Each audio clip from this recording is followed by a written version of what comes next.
Today on Ag News Daily. If you've met one farmer, you've met one farmer. Everybody's going to take this and manage it differently because everyone's operation is, completely different. And one thing that I've really enjoyed about the Smart Corn System and the groundbreakers that we've had out there is that people are taking what they're learning from the Preceon fields and they're applying it to their tall stature corn as well. Well, welcome back to the weekly edition of the Ag News Daily Show.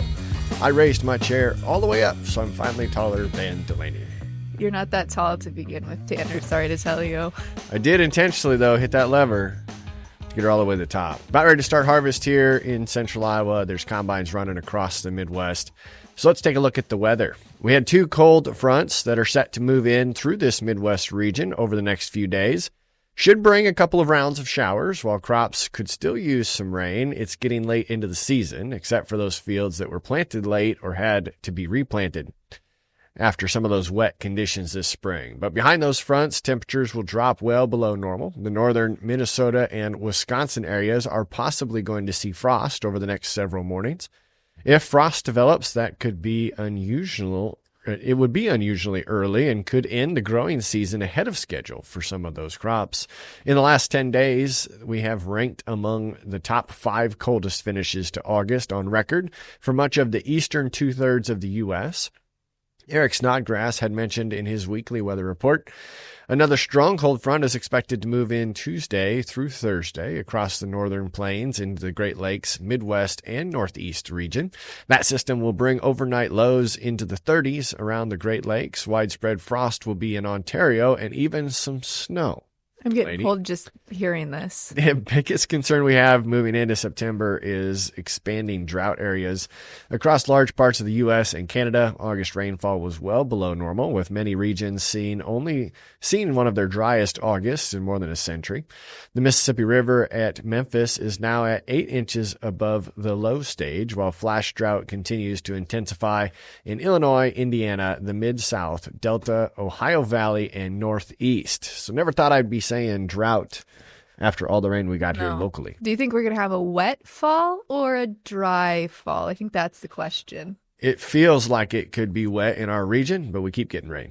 I know. Well, the USDA's latest crop conditions report showed some progress this week, and according to the average and the 5-year pace, corn is rated 69% good to excellent, down 2% from last week. Progress is near average with 90% in the dough stage, 58% dented, and 15% mature. Soybeans good to excellent conditions dipped to 69%, a drop of 4% compared to the week previously, and 94% of the crop is setting pods. Spring wheat, meanwhile, is 72% harvested, in line with the seasonal average. So, like you said, you're getting ready to harvest. I think we're maybe 2 weeks out from harvest.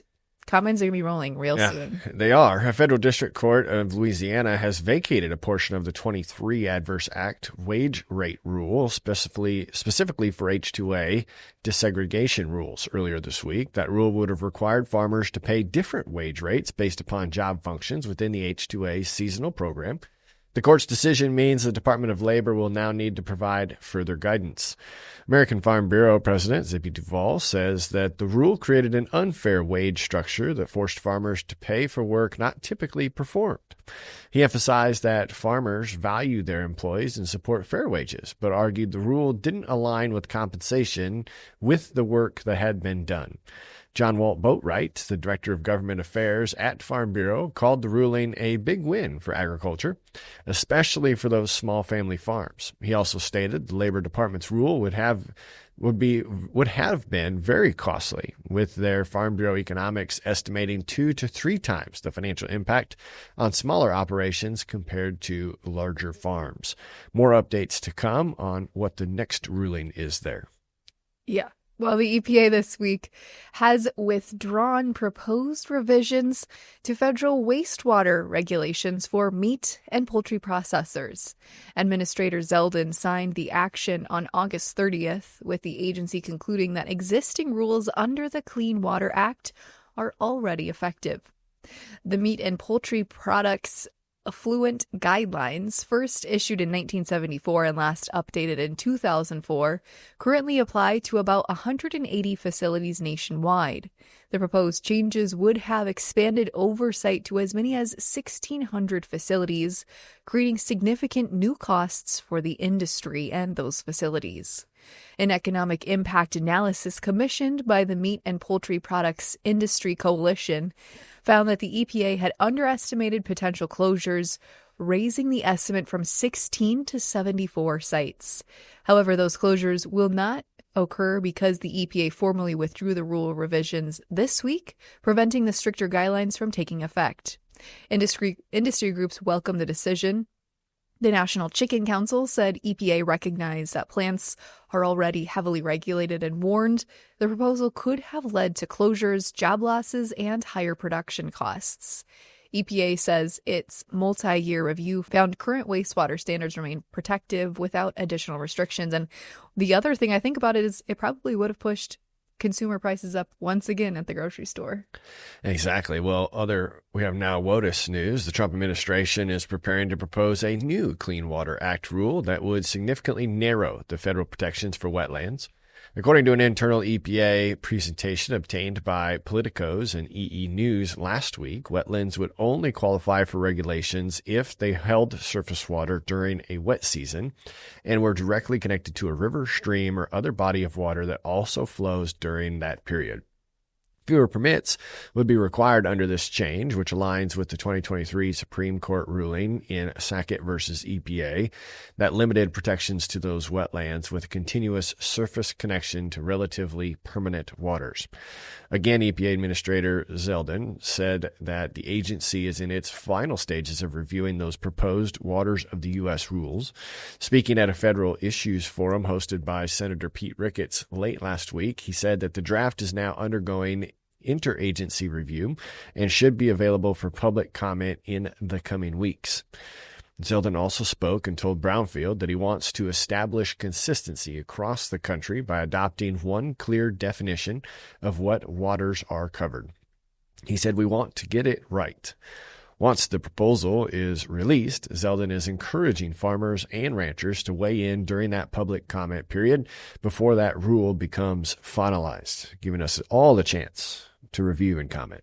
I just keep wondering, how many times is WOTUS going to get changed at this point? But continuing with some policy headlines, as lawmakers return to D.C. this week, time is running short to pass what's expected to be a skinny farm bill this year.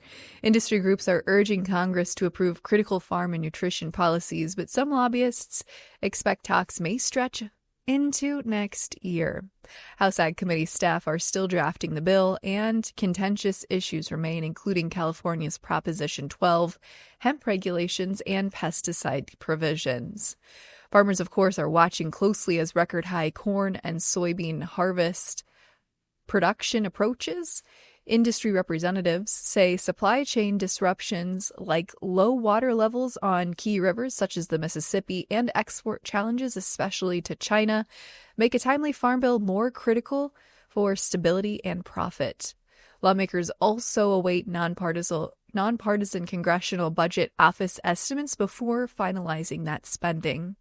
Meanwhile, the USDA quietly extended the public comment period for its reorganization plan to September 30th, giving stakeholders more time to provide some feedback. So it doesn't sound like people are very optimistic about a farm bill once again this year, Tanner. It seems sad for how much hope we had at the beginning of I know. But now, almost close to a year after Hurricane Helene hit late last September, the North Carolina Department of Agriculture and Consumer Services says that the first round of disaster assistance checks have been sent to farmers who applied through the 2024 Ag Disaster Crop Loss Program. Agricultural Commissioner Steve Troxler announced that late last week, those first payments are going to farmers in the western part of North Carolina, those that were hit hardest by Hurricane Helene. The funds are a part of a $478 million disaster relief appropriation that was put out there by the state legislature to help farmers recover from nearly a $5 billion in ag losses tied to that storm Helene and Tropical Storm Debbie, potential Cyclone 8, which was providing, again, pain after a widespread drought. Troxler said delivering the aid quickly has been a top priority. He thanked the farmers for their patience as the department worked through more than 8,500 applications and verified the damage and the losses. Additional rounds of payments will be sent out as applications continue to be processed, but it is moving forward. Well, in some fresh trade news this week, the Department of Agriculture is projecting a $2 billion decrease in the nation's agriculture trade deficit, bringing the forecast for fiscal year 2025 to $47 billion, released in an Outlook report on August 28th. That's down from the record $49.5 billion deficit estimated earlier this summer, a figure that conflicted with the Trump administration's public claims that tariffs are benefiting U.S. farmers. AgriPulse reported the revised outlook still reflects a sharp increase from 2024's $31.8 billion deficit, and USDA expects the gap to narrow slightly to $41.5 in fiscal year 2026. However, the agency raised its estimates for farm exports to $173 billion, but projects them to decline to $169 in 2026. Imports are expected to fall from $220 billion this year to about $210 billion 2 years from now. Soybean exports are predicted to continue dropping from $24 billion in 2024 to just $18 billion in 2026. Economist John Newton with Terrain says China is expected to fall behind the European Union, Japan, and South Korea as the U.S. export market with sales to China has been shrinking since 2007, and this year we have not seen any soybeans headed to China. According to Bloomberg, the U.S. farm trade deficit hit a record $28.6 billion in the first half of this year, with June alone showing imports outpacing exports by more than $4 billion. Analysts warn the numbers highlight a long-term decline in U.S. dominance of global ag markets amid ongoing trade disputes, and I think this probably does point to why President Trump has been focused on this so heavily during his administration. Yeah, well, some positive news for agriculture comes in the dairy sector. Exports surged in June, accounting for an 18.7% of domestic milk sold as far as production goes, the highest level since 2022. The dairy market report came from the Dairy Management, Inc. and the National Milk Producers Federation. This domestic fluid milk sale rose 0.5% compared to a year ago, while yogurt consumption jumped 12.2%. Overall, commercial use of milk solids in all dairy products increased 3% year over year. That U.S. milk production growth also accelerated in the second quarter, with milk solids composition trending higher. Despite the rise in production stocks of major dairy products, they remained steady from May to June, as did the national average all milk price. Good news there. Farmers also saw improved margins. The Dairy Margin Coverage Program margin was increased by 70 cents per hundredweight, helping with lower feed costs, while retained dairy prices have remained in those relatively stable conditions. A little positive export news and a little positive ag industry news. The dairy industry could certainly use it. They've had some bad years in the past. They're due. They are due. That's right. Well, as we think about net farm income, the U.S. Department of Agriculture also projected net farm income to increase in 2025 by $52 billion, or about 40.7%, reaching $179 billion this year, as reported on Wednesday, September 3rd. Similarly, net cash farm income is forecasted to increase by $40.1 billion, or about 28.5%. Both figures would surpass their 20-year averages, indicating a strong recovery from previous downturns. The anticipated growth is largely attributed to substantial increases in direct government payments, projected to jump from $10.5 billion in 2024 to $40.5 billion in 2025. These payments are part of the American Relief Act of 2025, which aims to assist farmers and ranchers affected by recent disasters. In terms of receipts, animal and animal products sectors are expected to see a $30 billion increase, while crop receipts are projected to decline by $6.1 billion. Notably, average net cash farm income per farm is forecasted to rise by 12% to about $127,000, with farm businesses specializing in livestock, particularly cattle and hogs, anticipated to experience significant gains. On the balance sheet, farm sector equity is projected to increase by about 4.7% to $3.83 trillion, with assets to $4.4 $2 trillion. That's up about 5%. And the latest forecast is just that. It's not final, and different organizations are adding their input. And as we know, Sarah Tanner, it might feel a little misleading because it's really livestock producers, not so much maybe grain producers. Well, farm sentiment might tell us a little story here. The farmer sentiment did slip for the third straight month in August, according to Purdue University and CME Group's Ag Economy Barometer. This report was released on September 2nd. The index fell 10 points to 125, reflecting growing concerns amongst producers about the overall ag economy. Producers were notably less optimistic about the future, with the index of future expectations dropping 16 points down to 123, the lowest reading Delaney since last September. In contrast, perspectives for current conditions were largely unchanged, with the current conditions index rising slightly to 129. Sentiment varied widely between crop and livestock producers, as we would expect. Crop operations reported much lower optimism, reflecting weakening returns in 2025, while livestock producers, particularly beef cattle operations, experiencing record profitability. The strong livestock returns were driven in part by the smallest cattle inventory since 1951, which has been pushing cattle prices to historic highs. The survey that was conducted in August from the 11th through the 15th highlighted the growing divide in profitability across different agricultural sectors as producers weigh in on the challenges as well as the opportunities ahead. Yeah, so no surprise there. Nope. Well, one other interesting bright spot here maybe for the industry is the dairy industry once again, but specifically the heifer sector, which is facing a potential shortage of milk cows as replacement heifers have fallen to a 20-year low. New research released late last week on August 28th from CoBank suggests this trend could continue over the next 2 years, with the recovery not expected until 2027. Declining heifer inventories could limit growth in the nation's milk supply, a concern for dairy processors planning to expand. The U.S. is currently seeing a historic $10 billion invested in new dairy processing facilities to come online through 2027, and this shortage is tied to market pressures in both beef and dairy sectors. Tight cattle supplies and record high beef calf prices have led dairy farmers to raise more calves for feedlots and fewer for milk production.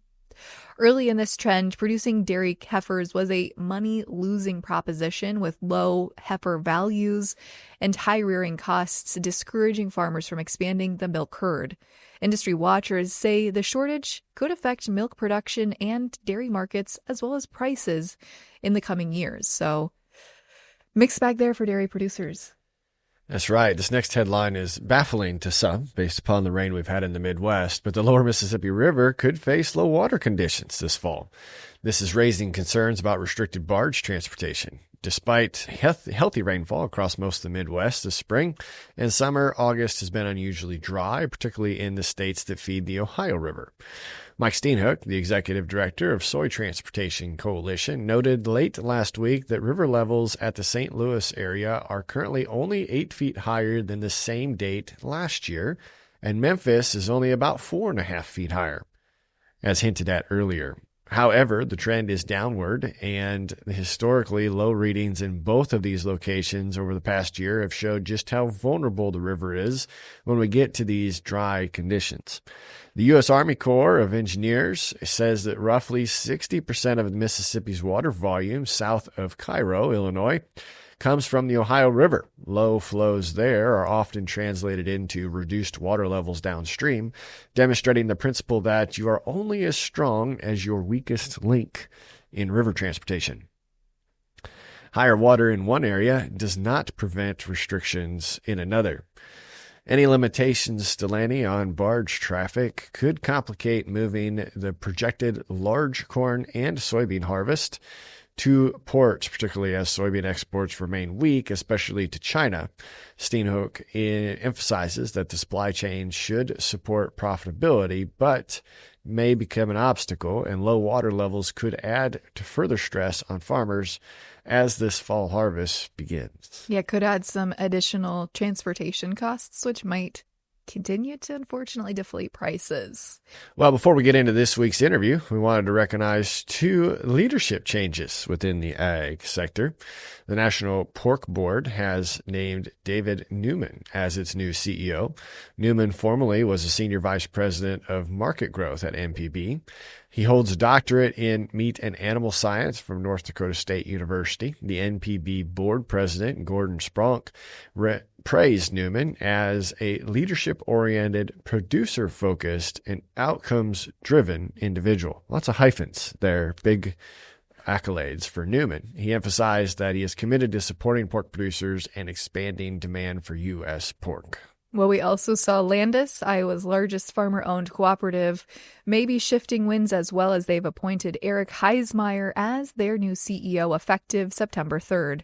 Eric brings leadership experience from Bunge and ADM and will help accelerate Landis's 2026 operating plan, according to the press release, focused on serving farmers, farmer owners, driving operational rigor, and enabling long-term growth. Board Chair Tim Colder says Heismeyer is the right leader at the right time to build on the cooperative's progress and deliver value to its members. Well, as we all know, last week I was at Farm Progress Show, one of the most beautiful weather days for a show we've been a part of in a long time. And at that show, we were talking about short corn, specifically how the Preceon Smart Corn Systems have shorter and thicker stalks, and more about the program that is giving access to information for growers in around the area. Let's dive into the interview right now with Devin Hammer and Andy Folta that I had out at Farm Progress Show. Excited here for this Ag News Daily interview where we get to sit down with two reps coming from Bayer. Excited to hang out with Devin Hammer and Andy Folta. Welcome to the show. Thanks for having us. Yeah, and those in the podcast land have no idea that you're all fired up because we just had two tractor pulling tractors out there smoking away. It's a good thing the breeze blew it out of the building. That's right. There's still a little bit lingering, though, I think. I'm amped. I'm ready. All right, first off, Devin, we'll start with you. Tell us a little bit about your role with Bayer. Yeah, so I'm a technical product lead for Preceon Smart Corn System. Everything on the technical side, from testing to evaluating new products, bringing those to market within our Preceon portfolio. I'm the lead on that. That's great. And Andy, yourself? Yes, I'm the digital enablement product lead within our Bayer U.S. business. So when we think about digitally enabled solutions, we obviously think about things like the Smart Corn System and Preceon, but then other things that Bayer's doing with platforms like FieldView, helping farmers and their advisors collect data, analyze it, make a smarter decision, and then other opportunities we have with programs like Seed Showcase. So really helping farmers take data and then put it into action for them. So I'm glad that you guys have both said Preceon before I had to say it. I appreciate you doing that. But the Smart Corn System is intriguing because margins are tight and farmers are paying a lot of attention to what's going into their fields next year. Tell us a little bit about your system. So Preceon Smart Corn System, it kind of is a long story. I'll try to shorten it down. But what we've done is really what the product is within the system is short stature corn. So we've reduced the height of the corn plant by about a third. And with that comes all these benefits that our growers see, that we see, and we're trying to do our test and learn groundbreakers program, we call it, in collaboration with them to really try to figure out how to make it all tick. And so we have protection with a shorter stature. That's sort of what's built in. Yep. But when you shorten the height of the plant, you have all this ability to manage it differently and to access it for inputs like fungicide, insecticide, late season fertility, how and where we're placing those things. And that's really where the system comes in, is how the growers are managing it, how we're working with them to figure that out. Yeah, I'm sure there's a lot of benefits that we're going to get into. I got a couple in my mind right away to start off with, but how long have we been working on this short stature corn? I mean, with any product, and you can talk more in depth than I can, but whenever we start working on something, it's 10, 12 years, long in deployment. And that's where it gets really exciting for something like the Smart Corn System, where we're getting really close to launching it. And we have people that have been testing it for how long now in the field? Well, testing in the field starting in 2007 is when we really started pushing for it. And we kind of brought it more on the commercial side here in 2022, 2023, where we started our Groundbreakers program. And we've even got sort of the next wave coming in the future here very soon by the end of the decade. How many acres are in the field this year? This year we have just about 85,000. So there's the grain part of it. Yep. And we're in 6 states. So you think Nebraska, Iowa, Minnesota, Wisconsin, Northern Illinois, Northern Indiana. Most of that's grain, and then we also started a pilot this year for silage in Minnesota and Wisconsin. So we do see, actually, believe it or not, a shorter plant, we do see a silage benefit with that as well. That does surprise me because tons matter, and you'd think you'd want a Yeah. big, tall, beefy. Can you call a corn plant beefy? It's probably rude, but I think some people might. nonetheless, it certainly is important. But let's dive into some of these advantages that you've been seeing in the field. Besides just the fact the corn's shorter, but now what are the ancillary benefits? So it's shorter. So you're catching less wind to start, and that's where we see the standability. But the other part of that is how it's shortened. And so it's shortened below the ear, and you have also below that ear node, those leaves sheaths are stacked over each other. And so there's also protection sort of at the lower point of the plant. At the base, And so you get that interaction of those two, and we see better standability. It's not a silver bullet by any means that, a big enough wind is still going to come and cause some damage to your corn. But by and large, we're seeing, especially this year where it's been a lot more windy, we've had some early or late season down corn. We've seen Preceon stand out with that standability aspect. Yeah, for sure. We talk about the PAY acronym. You know, we talked about protection there, and then yield is that big thing at the end of the year that everybody's looking for. But then access and flexibility for a farmer customer to be able to go out there and manage their acres in a new and different way, because they can get in, later into the season on their own, and they can, really be flexible with how they're placing that product. Yeah, I know sunlight matters a lot too. So you talk about late season access, but we've also given that more probably of those leaves access to sunlight to help boost our yield there too. Oh yeah, definitely. Now, does it do anything with being able to put more energy into its root system? So we see, I mentioned about a third of reduction in the plant height, right? And so you start the year out, it's going to look the same as your standard conventional corn coming out of the ground till about V8 when you see internode elongation starting to occur. Well, I talked about how it's reduced below the ear. So we're starting to shorten the plant up at that point, and that's where we see more energy put into the root. So it's still photosynthesizing, still producing that energy. It's got to go somewhere. Right. The plant's just redirecting that into root growth. So we do see earlier, deeper roots in short corn hybrids relative to tall. Okay.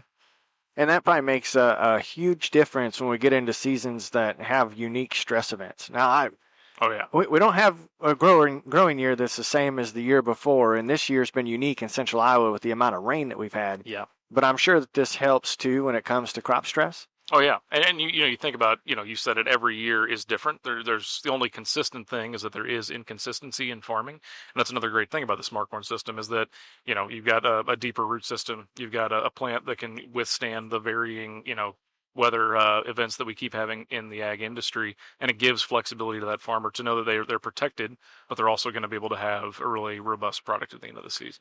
And you're getting good data. Clearly, Always. you are the data enablement. You're the enabler. Well, we just heard those tractors taking off. They got big engines. We're the data engine for what is fueling the Smart Corn system. Yeah. So tell us more about what your role's doing to help boost the system. Right. And when we think about digital tools like FieldView, I think that's what a lot of people think of when they think of Bayer. We're really focusing FieldView on helping to drive these new, high touch innovation products that we're bringing out in Bayer, like Preceon.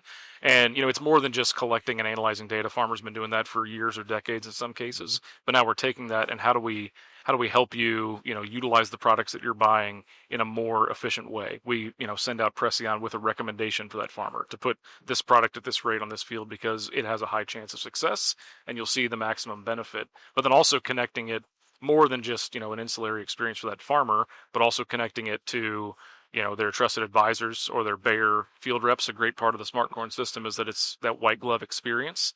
And then the last thing I really like is that we're taking all this data that Bayer is an industry leader in, collecting data from an R&D standpoint and a breeding and production standpoint, and we're giving it back to the farmer as a new added value for doing business with Bayer. Well, that's what, I could see where that data becomes extremely important, even if you're writing variable rate scripts, if you're trying to adjust population or, trying to maximize the profit of every single acre. Yep. Yeah, but then ground truth it also, and at the end of the season, go back and look and see, what worked, what didn't, and then what could I potentially do next year. Yeah, we talk about the enhanced management capability with Preceon, the access piece. You get to manage it differently. All that being in FieldView, and we can just come up with a cookie cutter management recommendation, and it's going to fit maybe 15-20% of our growers. Testing and learning with growers with Preceon, having that in field view, being able to share some of those practices with other growers, finding out what works, maybe something they haven't thought about. It's a great avenue. That's one thing. An old colleague of mine said, if you've met one farmer, you've met one farmer. Everybody's going to take this and manage it differently because everyone's operation is, completely different. And one thing that I've really enjoyed about the Smart Corn System and the groundbreakers that we've had out there is that people are taking what they're learning from their Preceon fields and they're applying it to their tall statured corn as well.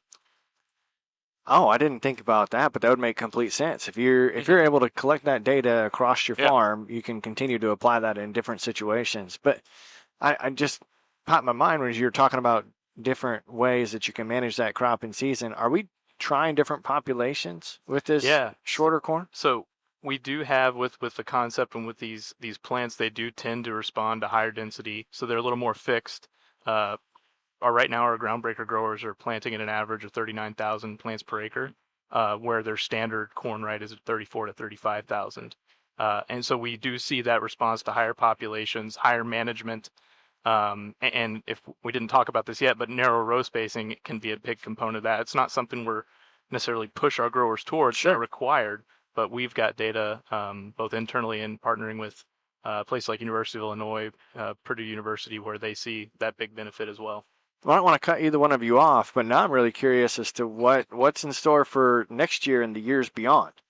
So I mentioned we've got about 85,000 acres this year within those 6 states. The plan is next year to get as close we can as 250,000 acres. We're also, I mentioned the silage piece earlier, we did the pilot in Minnesota, Wisconsin. We're actually looking to expand into the Northeast for silage as well. We see a big benefit there. There's a big demand kind of everywhere, but we saw a play there for states like Michigan, Pennsylvania, New York. Yeah, the future is short. That's right. It's gonna be here before we know. I'm usually pretty good at coming back out with something real quick at you. That was really good. Well, I appreciate your time. If our listeners want to learn more, because we didn't get to cover everything, how best do they find more information? Information right at the tip of your fingers at Preceon.com. If you want to know more, have access a little bit of the seed next year, I would just reach out to your DeKalb channel rep. Preceon, Preceon.com. That's right. Gentlemen, a pleasure. Hopefully we get to do it again. Thanks for being here. Thanks so much.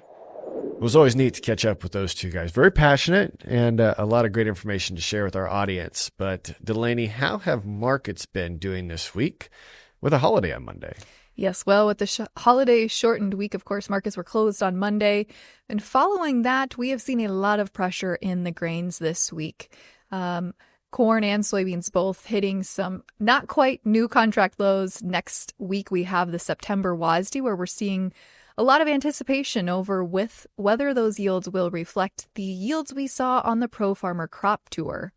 On the cattle side of the balance sheet, after hitting an all-time record contract high in October live cattle at 242.07, we've seen some correction since then and now appear to be trending sideways in October live cattle. So time will tell here if that is just a short-term correction and there's more steam left in that sales, or is this a correction that might be a shifting change in the trends. But that is a quick little market update here. I know we've had a longer show, so. That's right. Well, we can't close out yet because we have to say go Clones. Oh, that's right. Just ahead of the Iowa State game. Do you have any predictions on score? Or do you not care? I mean, this is probably unpopular opinion given that we have a largely ag-based audience, but I grew up a Hawkeye fan. So, I might be cheering for the Hawkeyes. Would you give up a Hawkeye win for $5 corn? Absolutely. Yeah, in a heartbeat. So. Yeah. Yes. In the end, I think the Cyclones are coming out on top. A little friendly banter. Listeners, let us know what you think. Shoot your predictions for today or for tomorrow's football final score into our comment section.